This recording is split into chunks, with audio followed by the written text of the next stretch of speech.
Okay, we're recording. Hi everybody, this is Dan from Pravinya Yoga. Thanks for checking out the video. This is the lovely Christina, okay, also known as Chrissy Joy. She's a local and amazing yoga instructor.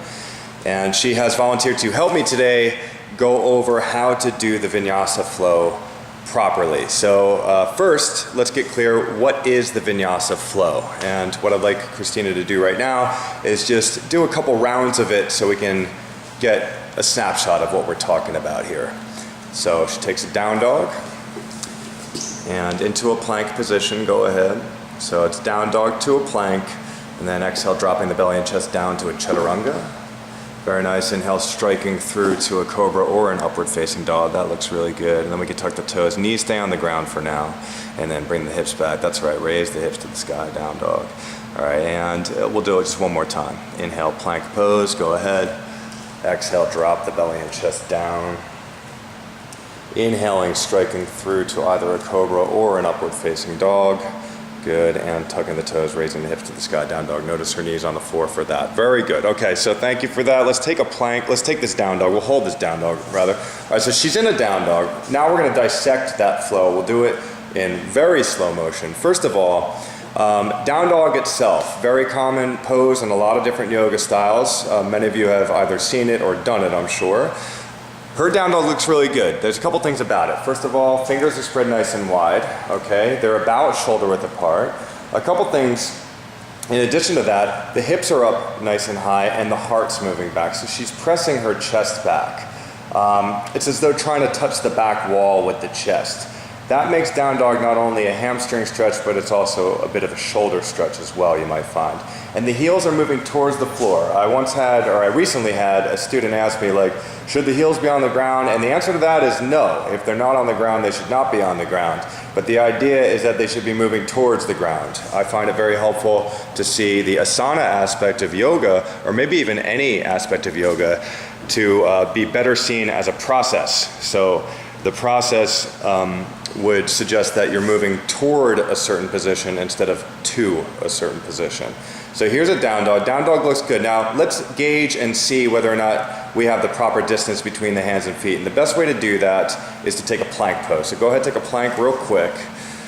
Very good. Now I'd say, Christina, you could walk your hands forward just a millimeter. Yeah. Now when she did that, it's a little bit of a nitpick, I think, but when she did that, that stacked the shoulders directly above the wrists. Because what we want is perfectly stacked joints. The elbows are above the wrists and the shoulders are above the elbows, resulting in the shoulders being above the wrists. Not only that, but she also has a perfectly straight body.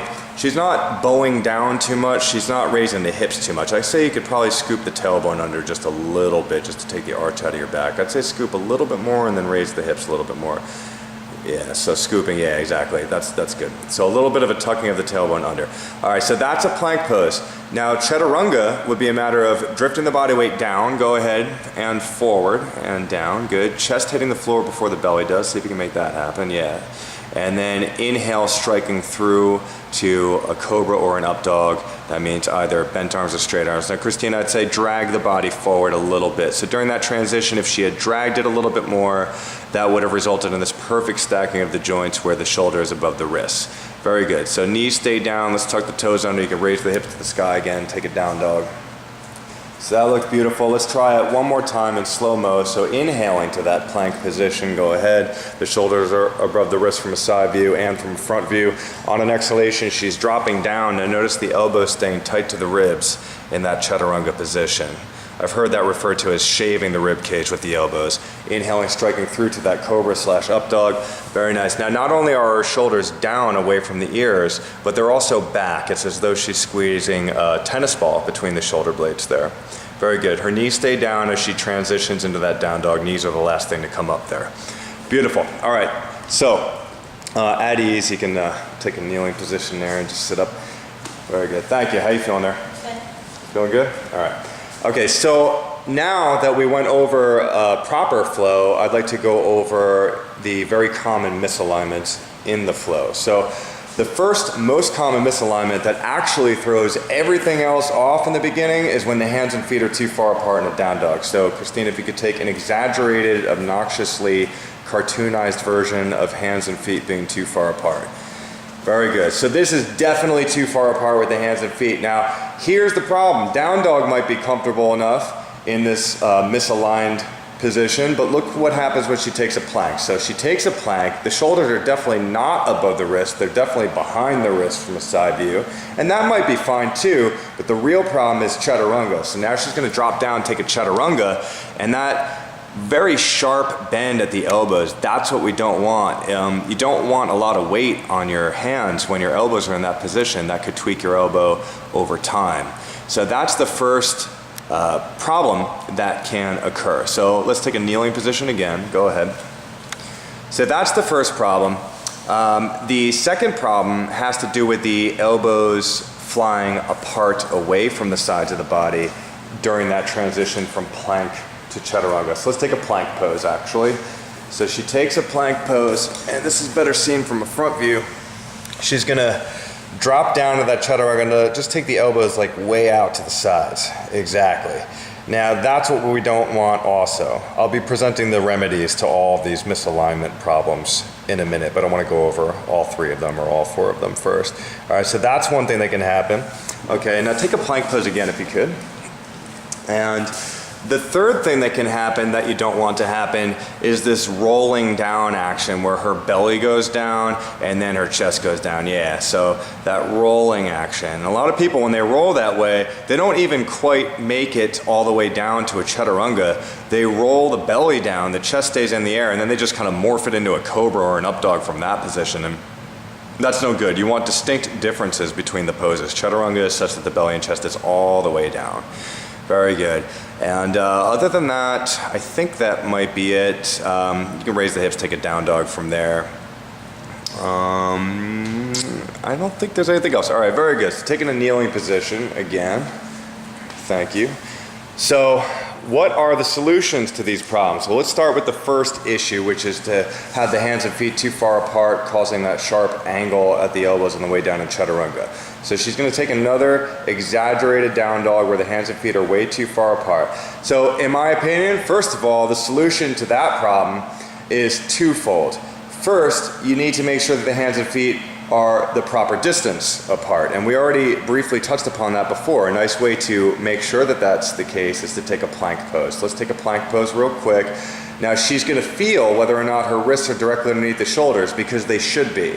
So obviously they're not. They're way too far out front. So what I'm going to have her do is walk her hands back, I'd say about 5 inches or so, something like that. Okay, and that looks good. Maybe a smidgen back, I'd say about 1 millimeter back. Yeah. All right, notice how her shoulders are directly over the wrist from a side view. So that's solution number one to the elbows not forming that sharp acute angle on the way down in chaturanga. And honestly, the next solution is to drift the body weight forward on the way down. So she's drifting forward as she goes down. Notice how by doing that, it causes the elbows to be approximately 90 degrees, give or take, you know, give or take 1 millimeter or so, all right? So approximately 90 degrees. Notice how in this position, the joints are stacked here. I'd say drift the body weight forward a little bit more. So the elbow is stacked above the wrist in this position. So that stacking of the joints alignment principle is still applying to even chaturanga, all right? So that's the first thing. And please take a plank pose again. We'll do that one more time.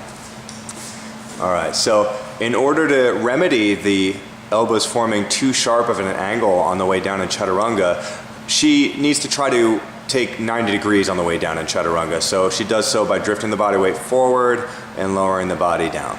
Yeah, that looks good. That looks good. All right, and then coming back up to a plank pose again. So I'm making her work pretty hard right now. All right, beautiful job. Why don't you take a kneeling position so you can take a break. All right, so that was good. It might take a little trial and error. You might have to feel your way through it. Sometimes if you're in like a yoga class that has mirrors on the side of the room, that's helpful. So you can kind of see whether or not you're forming 90 degrees with the elbows. But unfortunately, sometimes you're just gonna have to feel it out, or maybe even ask the instructor to tell you. All right, so that's the first solution to the first problem. The second problem that I mentioned is the elbows flying apart real far on the way down to that chaturanga. So let's go over the solution to that. So go ahead, actually we'll skip it to a plank pose. So she takes a plank pose, shoulders directly above the wrists from a side view. All right, now, there's a couple things that could really help you with this problem. One of them is that you could always drop the knees to the floor. So go ahead in the plank. So now her knees are down. Now this is known as a modified plank. It's a very convenient way to make plank pose itself easier for you. And by having the knees on the floor, that obviously makes the transition to chaturanga a lot easier too. So go ahead and drift the body weight forward even here, but also keep the elbows tight to the rib cage on the way down in that chaturanga. All right, so, and you can just hang out there for a second. Now notice how her elbows are tight to the rib cage, they're not flying out to the side, and she used the knees on the floor to help her with that. And let's take a plank pose without the knees on the floor now, so pushing right back up. All right, so now Christina is in a plank pose. Let's say walk the hands forward a little bit. Sometimes these misalignments sneak up on us. Okay, and I'd say walk them forward even a little bit more, maybe half inch. All right, so from there, now Christina, I'd like you to try to do it only with your knees off the floor, but keep the elbows tight to the rib cage. Obviously requires a fair amount of tricep strength and so forth. Beautiful. All right, taking a kneeling position again. So in summation, the solution to being sure that the elbows do not fly out to the side on the way down in chaturanga, you could always use the knees on the floor. That's the first solution. And the other solution is basically to just keep them tight to the body, even if you're not using that modified knee to floor position. So you just do your best to keep them tight to the body. And also actually to have the hands shoulder width apart is very important too, because if the hands are too wide apart, that's going to throw it off as well, but we don't need to demonstrate that. The third thing is that rolling down thing. So let's take a plank pose again. All right, so Christina takes that proper plank with the shoulders above the wrists. So again, the foundation solution to all these issues is to have the proper distance between hands and feet. Plank pose itself is a great way to gauge that. Shoulders should be over the wrists. Now she's doing that pretty well here. In my opinion, the best way to remedy that rolling down problem where the belly hits the floor, then the chest hits the floor, ideally you want the belly and chest to hit the floor at the same time. And in order to make that happen, it's helpful to sometimes actually try to get the chest to hit the floor before the belly does. So go ahead, try that. You might notice that when you do it that way, it causes the belly and chest to hit the ground at around the same time. Did you feel that, Christina? Yeah, and then inhale, strike it through to a cobra, why not? Let's actually finish this one. And then exhale, raise the hips, take a down dog. Very good. All right, now we're gonna try that one more time. Inhale into a plank position.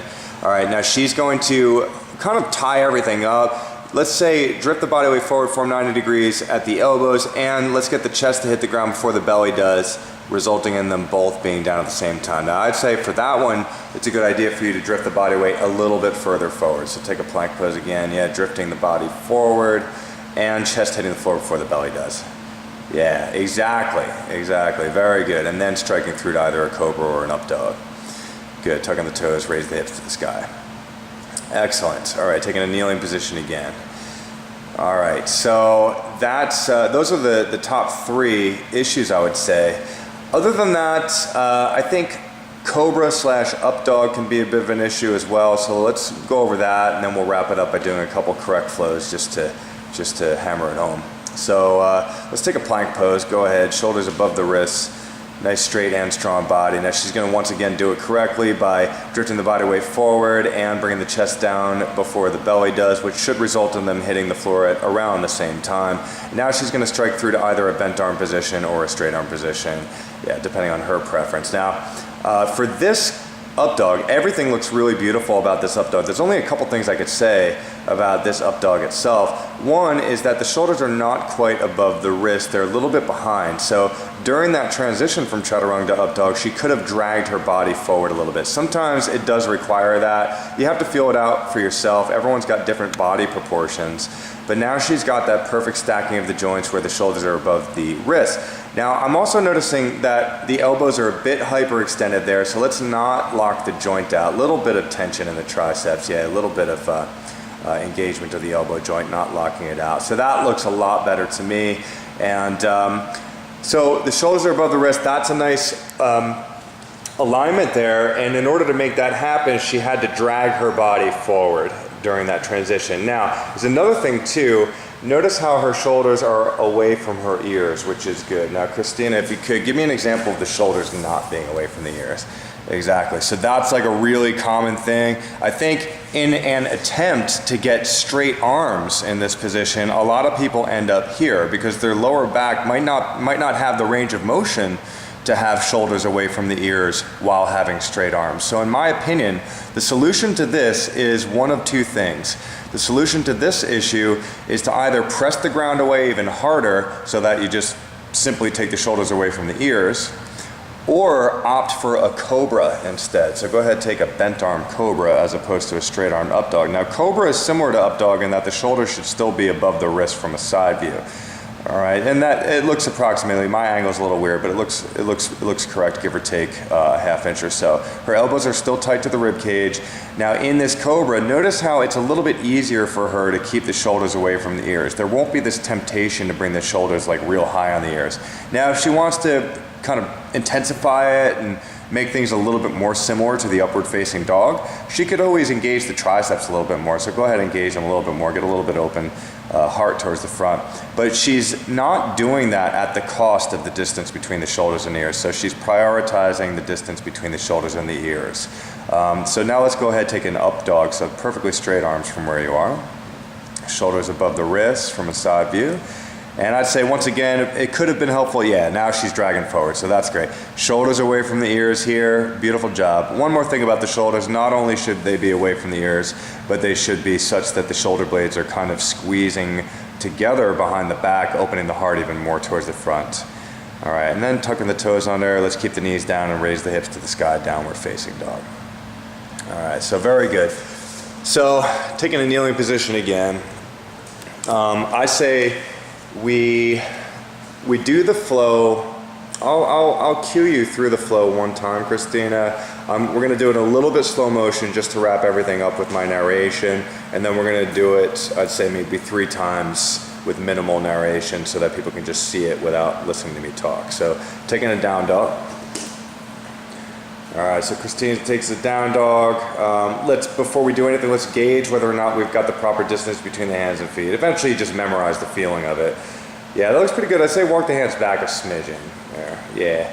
All right, inhaling to that plank, go ahead, pausing there, shoulders are above the wrists. On an exhalation, she's now going to drift the body weight forward, keep the elbows tight to the rib cage, chest hits the floor before the belly does. That looks really good. Inhale, striking through. In Christina's case, I think she needs to drag forward a little bit as she does so. There might be a little minimal dragging action, not locking the elbow joint out. Tugging the toes under, knees stay down at first, and then exhale, raise the hips back, and then eventually up to down dog. We'll do it one more time. Inhale, plank pose, go ahead. Exhale, drop the belly and chest down, elbows tight to the rib cage. As you drop down, chest hits the floor before the belly does. Inhale, striking through to either that cobra or an upward facing dog. Beautiful, so that was good. Shoulders are above the wrist, tuck the toes under, let's raise the hip to the sky, downward facing dog. Beautiful job, and let's just do it 3 more times while I don't talk. So go ahead, inhale, plank, just do it at your own pace. Good. Oh wait, I'm not supposed to talk. Good, keep going, just give me 2 more. How's it feel? Perfectly aligned. Perfectly aligned, good. Sweeping through. Raise the hips, good. And again. Again? Yeah.